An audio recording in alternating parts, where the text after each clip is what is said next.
kita persalahkan itu LGBT, tapi menurut HAM, menurut Barat itu tidak boleh kita melakukan itu. Ukurannya apakah dibenarkan oleh HAM, apa dibenarkan oleh Barat?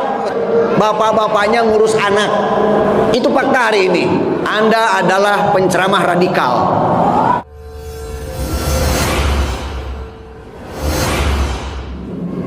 Assalamualaikum warahmatullahi wabarakatuh.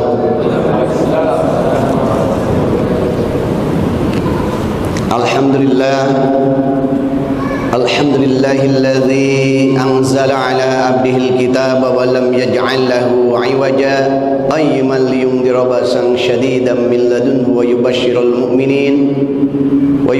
mu'minin alladhina ya'maluna salihati anna lahum ajran hasana makithina fihi abada. Wa ashhadu an la ilaha illallah wahdahu la syarikalah wa ashhadu anna Muhammadan abduhu wa rasuluhu la nabiyya ba'dah. Allahumma salli wa sallim ala sayyidina Muhammad ibn Abdullah wa ala alihi wa sahbihi wa mawalah, amma ba'd. Faya ayuhan nas, usikum wa nafsi bittaqwallahi faqad fazal muttaqun. Qala Allah Ta'ala fi kitabihil karim wa huwa asdaqul qailin. A'udzu billahi minasy syaithanir rajim. Bismillahirrahmanirrahim. Mathalul ladzina yunfiquna amwalahum fi sabilillahi kamathali habatin ambatat sab'a sanabila fi kulli sumbulatin mi'atu habbah.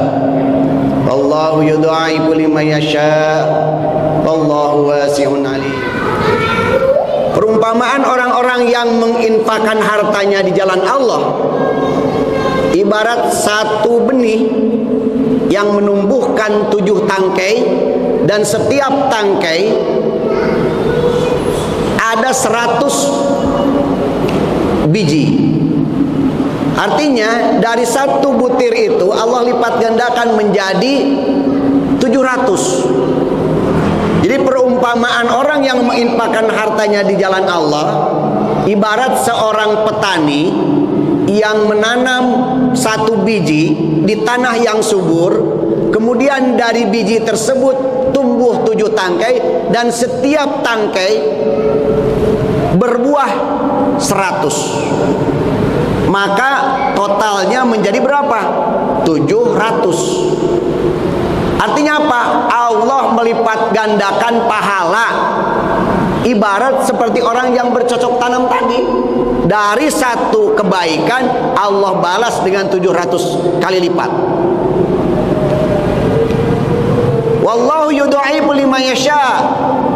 Dan Allah kuasa untuk melipat gandakan sesuai kehendak Allah. Wallahu wasi'un alim. Dan Allah maha luas, dan Allah maha mengetahui. Maksudnya apa? Maha luas karunia Allah, karena alam semesta ini adalah milik Allah Subhanahu wa ta'ala, dan Allah maha mengetahui kadar hatinya masing-masing. Jadi 700 kali lipat ini menurut ulama tafsir itu juga bukan angka yang berada di antara 699 dan 701, bukan. Tetapi adalah gambaran betapa tidak terhingganya balasan dari Allah Subhanahu wa ta'ala. Boleh jadi Allah melipat gandakan 7.000 kali lipat, boleh jadi Allah melipat gandakan 700.000 kali lipat, 7 juta kali lipat, terserah Allah. Karena Allah wallahu yudha'ifu liman yasha, Allah kuasa melipat gandakan sesuai kehendak Allah. Disitulah Allah maha mengetahui kadar keikhlasan dari tiap-tiap orang, tiap orang-orang yang beramal. Sebenarnya asbabun nuzul ayat ini adalah turun ketika terjadi perang Tabuk, ya, di mana Sayyidina Utsman bin Affan membekali para mujahid yang akan bertempur di medan perang.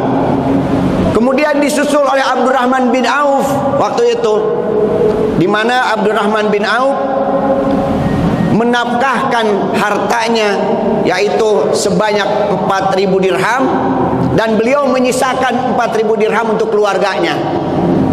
Nah, kemudian seraya Rasulullah SAW mendoakan kedua orang tersebut. Yang pertama, mendoakan Sayyidina Utsman bin Affan agar Allah menerima infaknya, kemudian Allah melipat gandakan dari harta yang diinfakannya untuk berjihad di jalan Allah. Kemudian juga mendoakan siapa? Abdurrahman bin Auf dengan dua doa. Yang pertama, Allah semoga melipat gandakan pahalanya, kemudian harta yang disisakannya mudah-mudahan Allah berkahkan. Apa itu berkah? Berkah itu ada ziyadatul khair.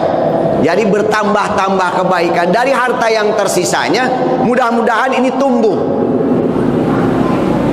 Karena ada jaminan dari Allah Subhanahu wa taala, harta yang diinfakkan ini yamhaqullahu riba wa yurbis shadaqah. Ya. Di dalam Al-Baqarah 276. Allah melipat gandakan harta yang diinfakkan, yang disedekahkan. Padahal secara kasat mata harta yang diinfakkan, yang disedekahkan itu berkurang di tangan kita. Padahal jaminan dari Allah Subhanahu wa taala, jaminan dari Allah Subhanahu wa taala harta itu tumbuh. Sebaliknya, riba Allah hancurkan. Bahkan Allah dan Rasulnya yang akan memerangi harta riba itu. Nah, hadirin rahimakumullah, bicara tentang kadar keikhlasan dijelaskan di dalam hadis qudsi. An Anas bin Malik radhiyallahu anhu, Nabi sallallahu alaihi wasallam qala lamma khalaqal arda ju'ilat tamid fa khalaqal jibalu fa'ada biha 'alaiha fastaqarat fa'ajabat al malaikatu min sidatil jibal qalu ya rabb hal min khalqika syai'un asadu minal jibal qala na'am al hadid qalu ya rabb hal min khalqika syai'un asadu minal hadid qala na'am an-nar qalu ya rabb hal min khalqika syai'un asadu minan nar qala na'am al-ma qalu ya rabb hal min khalqika syai'un asadu minal ma qala na'am ar-rih qalu ya rabb hal min khalqika syai'un asadu minar rih qala na'am ibnu adam tasaddaqa bisadaqatihi yaminihi yukhfiha min simalihi. Wallahu a'lam bissawab. Dari Anas bin Malik radhiyallahu anhu, dari Rasulullah sallallahu alaihi wasallam, ketika Allah menciptakan bumi ini berguncang. Kemudian Allah ciptakan gunung. Kemudian gunung ini dijadikan pasak bumi. Maka bumi diam. Malaikat heran melihat kejadian itu. Kemudian malaikat nanya kepada Allah Subhanahu wa taala, "Ya Rabb, hal min khalqika syai'un asadu minal jibal?" Ya Rabb, ya Tuhanku, apakah ada dalam penciptaanmu yang lebih hebat dibandingkan gunung? Qala na'am. Ya, ada. Apa itu? Al-hadid. Besi. Yang lebih hebat, yang lebih kuat dibandingkan gunung itu adalah besi. Kita tahu, tuh lihat di Jebron sana, gunung-gunung yang dulu tinggi-tinggi di sana apa ya? Hari ini habis tidak? Habis. Pasirnya, batunya habis dikeruk pakai beko. Beko terbuat dari apa? Dari besi. Malaikat bertanya lagi, qalu ya Rabb, hal min khalqika syai'un asadu minal hadid? Qala na'am, an-nar. Ya Rabb, apakah ada dalam penciptaanmu yang lebih hebat dibandingkan besi? Ya, ada. Apa itu? Api. sehebat apapun, sekuat apapun itu besi, ketika dibakar dengan api, maka besi itu akan meleleh hancur. Jadi kalah.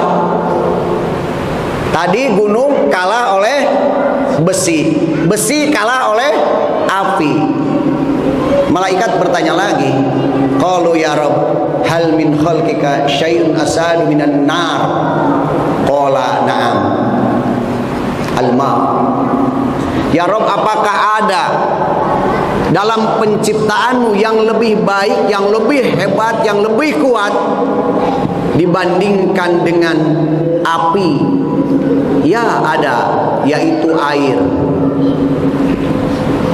Api sehebat apapun membakar bangunan, membakar gedung, membakar apa, ketika datangkan air mati. Qalu ya Rabb, hal min khalqika syai'un asadu minal ma'?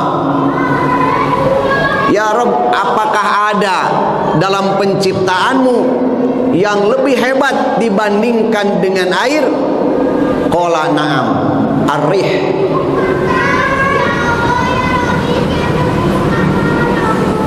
Apa ar-rih? Angin. Coba lihat di laut, air terhampar begitu jumlahnya besar, tapi kemudian air ini kalah dengan angin, ditiup oleh angin, maka terjadi ombak, balikan lagi, terus seperti itu. Air ditiup dengan kencang, padahal air itu begitu kuat, ditiup oleh angin, maka air menjadi tsunami. Lihat laut, itu karena kekuatan angin. Hadirin rahimakumullah. Kemudian para malaikat bertanya lagi. Jadi malaikat ini bawel ya. Ya, bawel mewakili Pak Agus Bud. Bertanya lagi para malaikat ini, qalu ya Rabb, hal min khalqika syai'un asadu minar rih?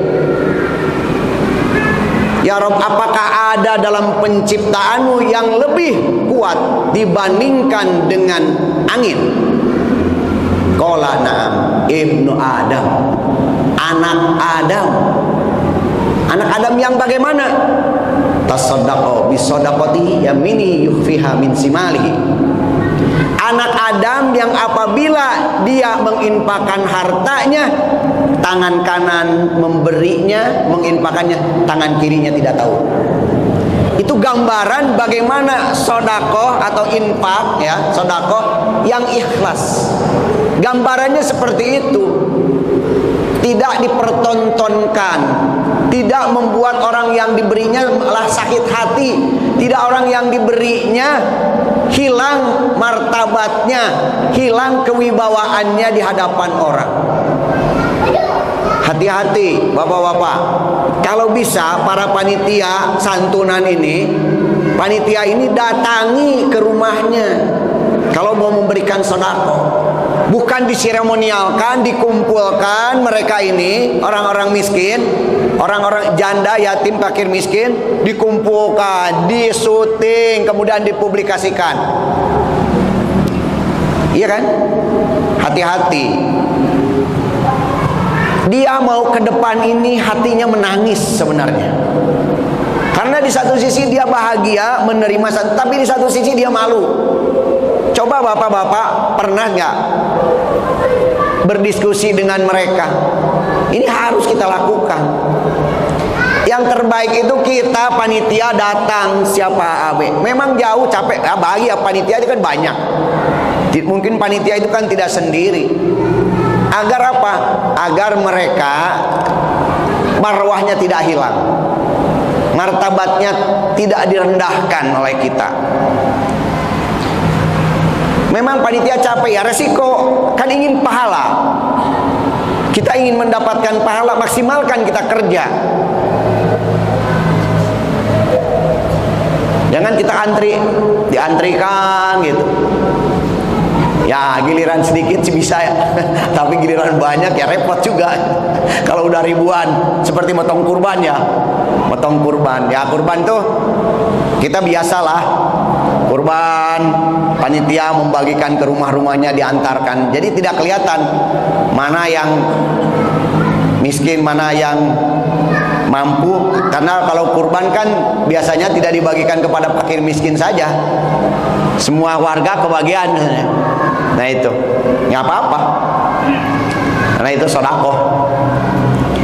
Nah itulah hadirin rahimakumullah, gambaran orang yang sedekah ini, yang ikhlas, diibaratkan tadi tangan kanannya memberi, tangan kirinya tidak mengetahuinya. Dan menjaga keikhlasan ini tidak mudah, karena ada yang tidak suka. Siapa yang paling tidak suka kita berbuat ikhlas? Yaitu setan. Setan itu akan selalu mengganggu setiap saat, dimanapun aktivitas kita, apapun ibadah yang kita lakukan, dialah yang paling tidak suka. Bagaimana? Biar saja ibadahnya dikerjakan, tapi keikhlasannya digerogoti. Kita sudah berkorban, susah payah misalnya, capek, tetapi pas giliran minta pahala kepada Allah, tidak ada pahalanya. Pahalanya tidak ada, hilang. Karena mungkin saja ketika kita memberikan sesuatu, kita mengharapkan apa? Kita mengharapkan pujian dari makhluk. Kita memberi mungkin ingin mendapatkan apalagi jabatan. Nah, kalau itu biasanya memberinya bukan ke bawah, tapi memberinya ke atas. Karena supaya orang atas bisa memberi kedudukan kepada kita. Nah ini kan sesuatu yang dilarang, bahkan diancam oleh Nabi, ar-rasi wal murtasi finnar.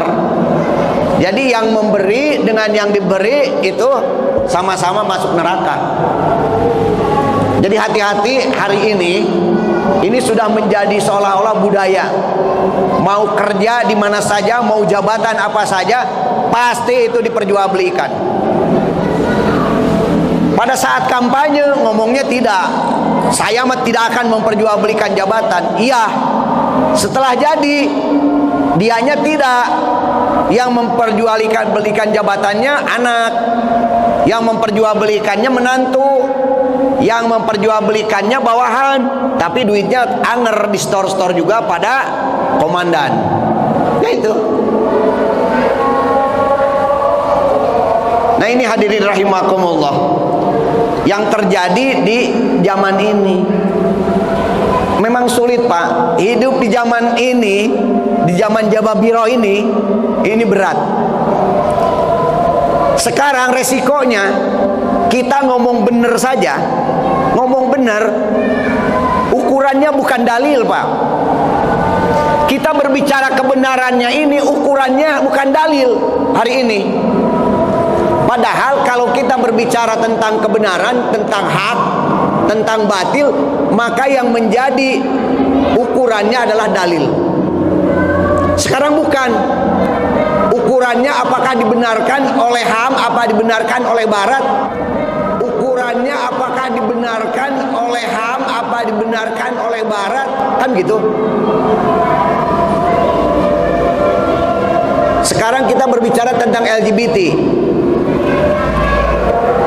Kita persalahkan itu LGBT. Tetapi menurut HAM, menurut Barat, itu tidak boleh kita melakukan itu. Maka kita dihukumi kita yang salah. Ketika berbicara emansipasi wanita, di era demokrasi ini, kan kita tahu bahwa yang menjadi pemimpin itu harusnya siapa? Laki-laki. Ar-rijalu qawwamuna 'alan nisa. Pemimpin itu laki-laki, wanita itu yang dipimpin. Tapi Bapak lihat di pabrik-pabrik di sana yang bekerja mayoritas siapa? Yang bekerja itu wanita. Bapak-bapaknya di rumah ngantar jemput. Pagi antarkan, sore jemput. Bapak-bapaknya ngurus anak. Itu fakta hari ini. Coba Bapak lihat di Puyen di sana, di Aurora, kemudian di Nike, yang keluar siapa? Yang keluar dari pabrik, yang masuk pabrik siapa? Itu mayoritas perempuan. Mungkin bisa dikatakan 80 sampai 90%. Laki-lakinya jadi tukang grab, nganter. Nge-grabnya bukan nge-grab yang lain. Cukup nganter istrinya, nanti pulang lagi, tidur di rumah, ngurus anak. Ini kan dunia terbalik ini. Dunia terbalik ini. Makanya hari ini para mubalik, mohon maaf, kalau ngomong direkam. Direkam, di mana ngomong direkam. Kenapa? Hari ini kalau tidak punya dokumentasi, kita bisa dipelintirkan, dipotong, disebarkan di YouTube, nanti dipanggil. Anda adalah penceramah radikal. Gitu hari ini. Oleh karena itu, kita harus punya. Bicara apapun kita sekarang pakai data. Karena kalau kita tidak punya data pribadi, orang lain yang ngesut kita, kemudian dibuatlah potongan-potongan, kemudian dipublikasikan, nah kemudian nanti dikenal lah. Tapi kalau kita punya data, punya dokumentasi pribadi, kita tidak bisa dipermasalahkan karena pembicaraan kita utuh. Jadi hari ini hati-hati ya. Memang digambarkan oleh Rasul di akhir zaman ini memegang agama ini ibarat memegang bara api. Bara api gimana? Dipegang panas, terbakar. Tidak dipegang, apinya bisa mati. Ini kita membicarakan masalah agama ini, nur ilahi ini harus sampai kepada umat. Apalagi tadi hada bayadun linnas. Ini Al-Quran ini adalah penerangan bagi seluruh manusia. Berarti apa di situ? Ada tugas kita untuk mendakwahkan Al-Quran ini keluar Islam. Kalau bicara kuntum khairu ummatin ukhrijat linnasi ta'muruna bil ma'rufi wa tanhauna 'anil munkar, itu keintiman umat Islam. Amar ma'ruf nahi munkar itu antara saya kepada bapak-bapak, bapak-bapak kepada saya. Kalau saya salah tadi tawasau bil haq. Kalau bapak-bapak yang salah, saya wajib juga mengingatkan tawasau bil haq. Hari ini saya mengajak bapak-bapak, ibu-ibu untuk sama-sama meningkatkan kualitas keimanan dan ketakwaan kepada Allah Subhanahu wa taala. Itulah amar ma'ruf. Saya mengajak bapak-bapak, mencegah bapak-bapak atau teman-teman yang ada di jalanan untuk tidak mabuk, tidak berjudi. Itulah nahi munkar. Kepada siapa? Kepada internal umat Islam. Jadi intern kita ini. Tetapi ketika berbicara dakwah, ini Al-Quran harus sampai ke tangan mereka, maka konteks kalimatnya bukan itu yang digunakan. A'udzubillahi minasyaitonir rajim. Ud'u ila sabili rabbika bil hikmati wal mau'idatil hasanati wajadilhum billati hiya ahsan.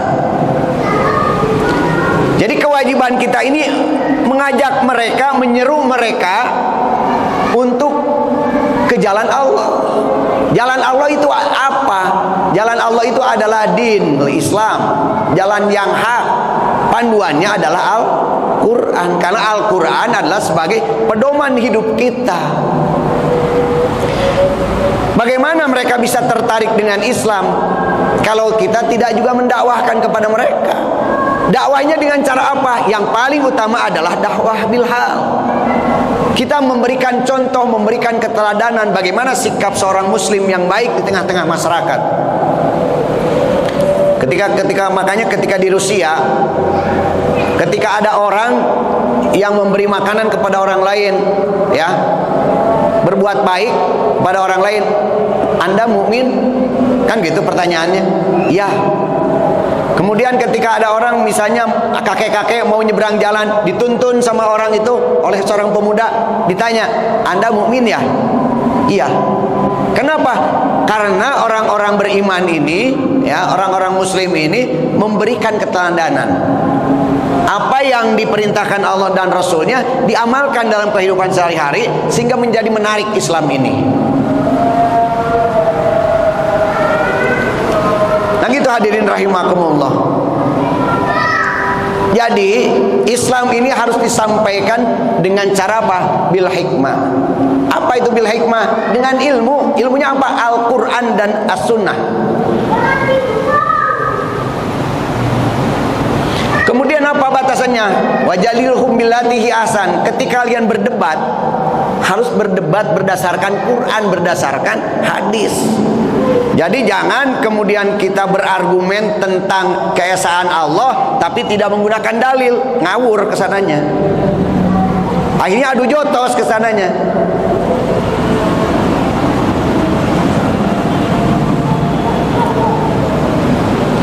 Kemudian dengan apa? Dengan mauidhah hasanah, dengan pelajaran yang baik, ya. Kemudian kalau berdebat, kalau berdiskusi, tentunya sampaikanlah dalil-dalil yang kuat, yang benar. Sampaikan hadis-hadis sahih kepada lawan bicara kita. Walaupun perdebatan itu sesungguhnya harus dihindari, ya. Tetapi kalau kita menghadapi orang kafir, bagaimana kita tidak harus melawan mereka? Bagaimana kita harus menjelaskan kepada mereka? Maka kita sampaikan kebenaran itu dengan ilmu, dengan cara yang bijak, dengan cara yang santun, sehingga Islam ini menjadi menarik di hadapan mereka. Hadirin rahimakumullah. Mudah-mudahan ada manfaatnya, khususnya bagi saya pribadi dan umumnya bagi kita semuanya. Kurang lebihnya mohon maaf yang sebesar-besarnya apabila benar yang saya sampaikan. Semuanya adalah hidayah dari Allah Subhanahu wa taala. Apabila salahnya datang dari kehilapan dan kebodohan saya secara pribadi. Subhanakallahumma bihamdika asyhadu an la ilaha illa anta astaghfiruka wa atubu ilaik. Wallahul muwaffiq ila aqwamit thoriq. Wassalamualaikum warahmatullahi wabarakatuh.